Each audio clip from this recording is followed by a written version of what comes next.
Hi, good day. Do you want to know about government innovation? Do you want to know more about how creativity and innovation can be applied in the government and public sector? If yes, this video is for you. Hi, my name is Dixon, and today in this video I'm going to share with you 4 methods that you can generate creative ideas specifically in the government and public sector. Now, why understanding today's content is important to you, if you are watching this video, chances are you are in the public sector or you are in the government sector, or you just want to know more about innovation and creativity. By understanding these 4 simple methods to generate creative idea, you will be able to generate creative idea at ease in whatever situation you are in. So let me share with you the 4 simple methods of creative ideas generation in the public and government sector. So let me go through it one by one with you. The first method is what I call combine. What does that mean by combine? That means you put A and B together and then you have something new. For example, in Korea, the city government of the capital city Seoul, they actually combine the weather monitoring with an AR augmented reality app for the citizens to install on their mobile phone so that they can see the dust level in the air. So how does it work is, for the citizen in that city, they download this app and then they put it facing the air, and they will be able to see visual representation of those fine dust in the air. So that is one way to come up with innovation ideas in the government and public sector, is to use the method of combine. In this case, it's combining the government services with technology so that the citizens can benefit from this tool to see what's going on in the weather. So what does that mean to you? That means if you are in the government and public sector, what you can do is you can see if you can come up with a new product or new service offering to the citizens by combining A and B. So for example, can you combine maybe the library service and medical services together, maybe put it under one roof to provide some convenience to the citizens? So that is combine. So what's the next method? The next method is what I call the remove. What does that mean? By saying remove, it means you remove the friction so that the citizens can interact with the government and the public sector more easily. So what does that mean by remove the friction?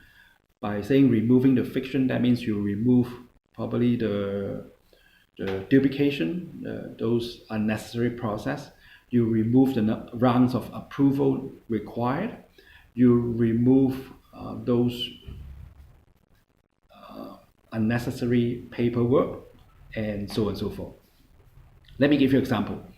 In Australia, the New South Wales government, they actually revamped the entire public service delivery model by building a digital platform so that all the public services within that state can be accessed easily from one portal or one platform by the citizens. So that removes a lot of unnecessary delayed paperwork, duplication, and so on and so forth. So what does that mean to you if you are in the public and government sector?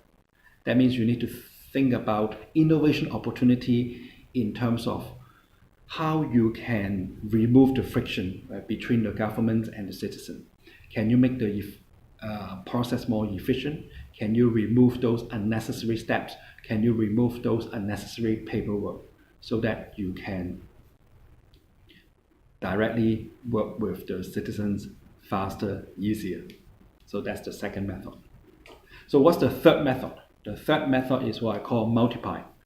By saying multiply, that means you scale up your operation. That means what you can do is, as a government or public sector leader, what you need to do is you multiply your resources by engaging with the citizen.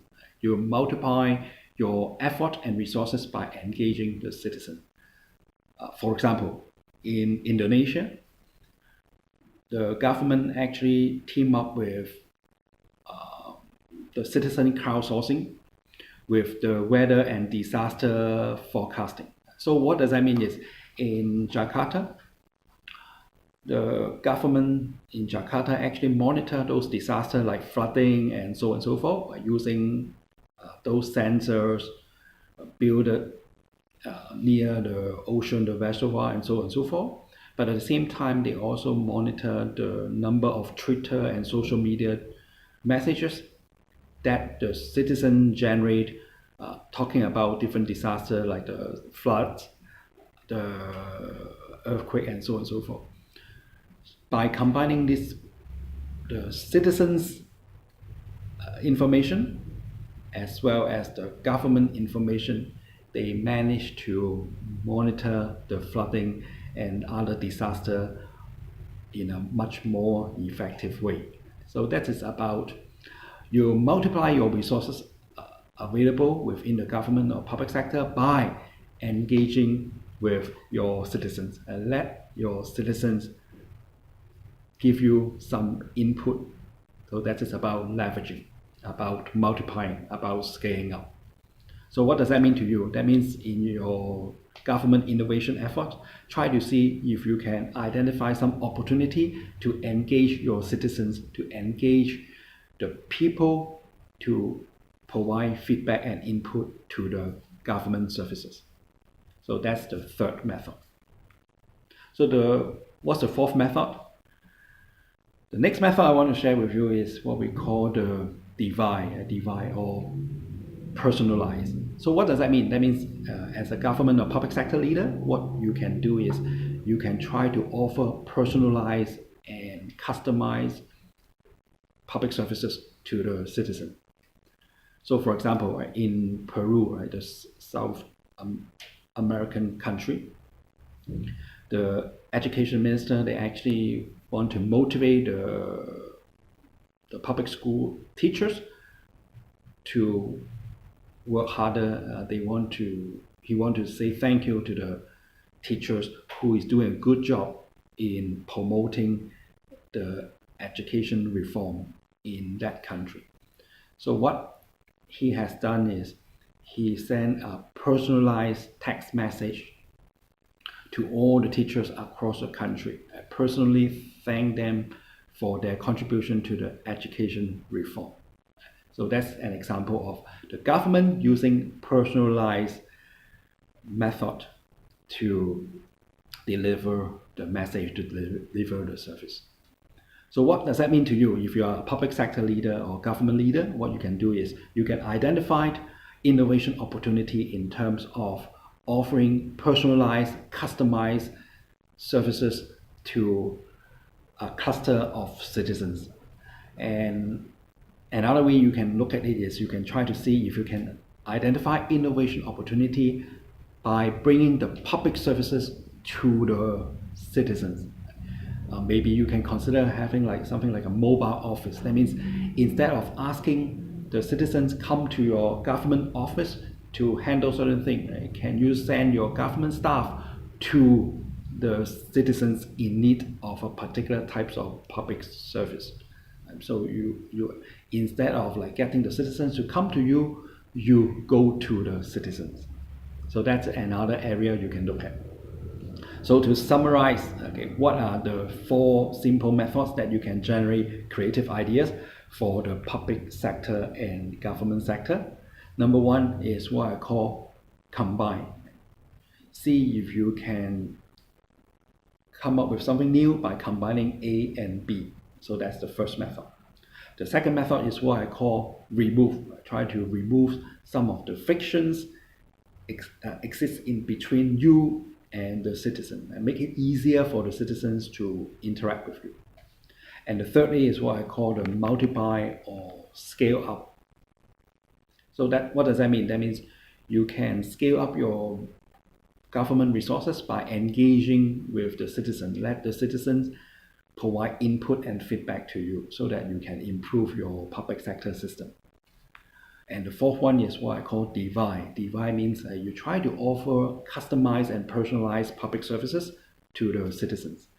So I hope this four simple creative idea generation method something useful to you. And once again, this is Dixon. And if you like today's content, make sure you click the subscribe or the follow button so that you can receive more content from me. And make sure that you share with your friends and colleagues and other government officials in your department so that they can embrace government creativity and government innovation. So once again, thanks for watching. This is Dixon. Cheers.